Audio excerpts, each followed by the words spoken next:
welcome! In this video, I'm going to show you how to make Cozonac. More like my attempt at making Cozonac. For those who don't know, Cozonac is some type of sweet bread made with raisins, nuts and Turkish delight that Romanians usually prepare for the major holidays. This was my first time making it, and to be honest, halfway through I started to believe that my Cozonac would turn out to be a monumental disaster, because making a traditional Cozonac is such a tricky, tedious and time-consuming task, and I don't know, I just felt like I didn't do everything right. But to my surprise, the result was quite impressive. But of course, there is always room for improvement, and I do think I could have done some things better.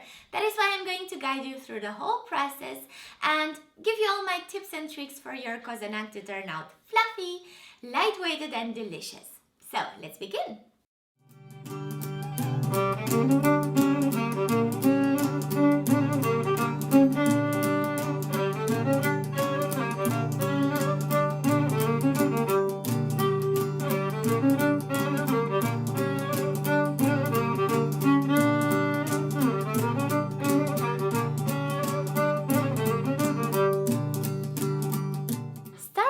Covering the tray with baking paper. I used 3 trays like this one, and the ingredients suffice for 3 small Cozonac.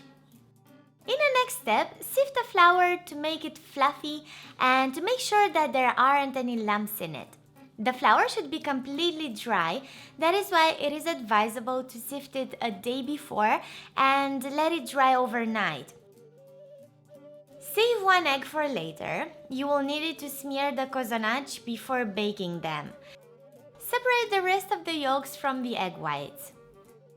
Add the salt to the yolks and mix them together. Add some sugar and a little bit of warm milk to the yeast and mix everything together until blended. Create a well in the center of the flour. Add the yeast, sugar, zest, yolks, vanilla paste and milk to the well and mix everything together. For some reason, I only used about 90% of the quantity of milk, but I think it would have been better if I had actually used the entire amount. Gradually incorporate the lard and the butter. Now start kneading the dough, always drawing the margins to the center. This process should take at least an hour. I'm not even joking, you guys. If you don't knead the dough enough, your Cozonac will have the consistency of a brickstone.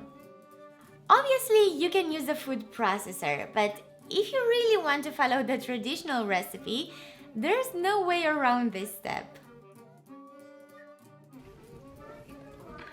Ouch! Oh my god. After an hour of intense kneading, furiously grab the dough and slam it against the table for about 20 times. They say that this will help make the Cozonac fluffy, but I honestly think it's just an excuse to slam something, because that's exactly what you feel like doing at this point. Cover the dough with foil and put it in a warm place for 30 minutes. After half an hour, take out the dough and knead it for another 5 minutes, then cover it again with foil and leave it somewhere warm while you prepare the filling.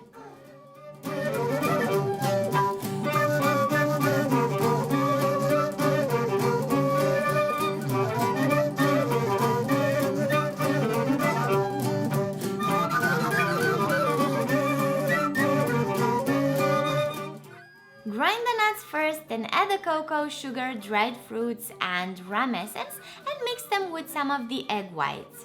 I used a little bit too many egg whites and my cream turned out kind of runny, so I would recommend using only 5 or 6 egg whites.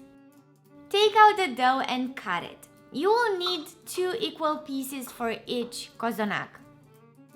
Stretch the dough and spread the filling on top, then make a roll.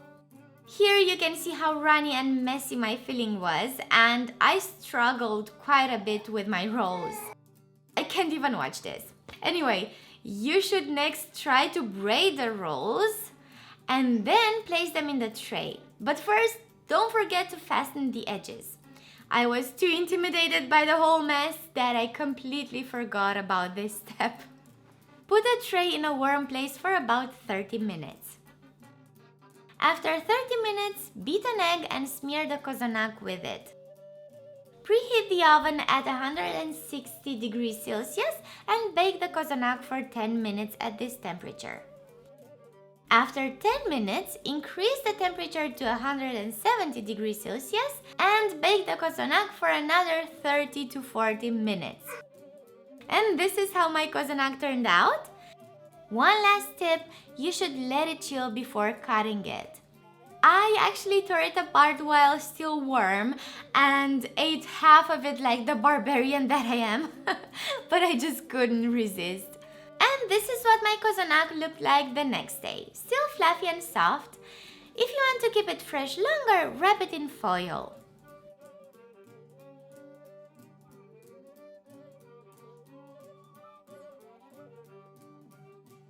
Alrighty, that's about it for now. I really hope you enjoyed watching this video, and if you're going to try out this recipe, please let me know how it turned out for you. Of course, if you have other tips and tricks, please leave them in the comments, and I'll see you next time. Be happy!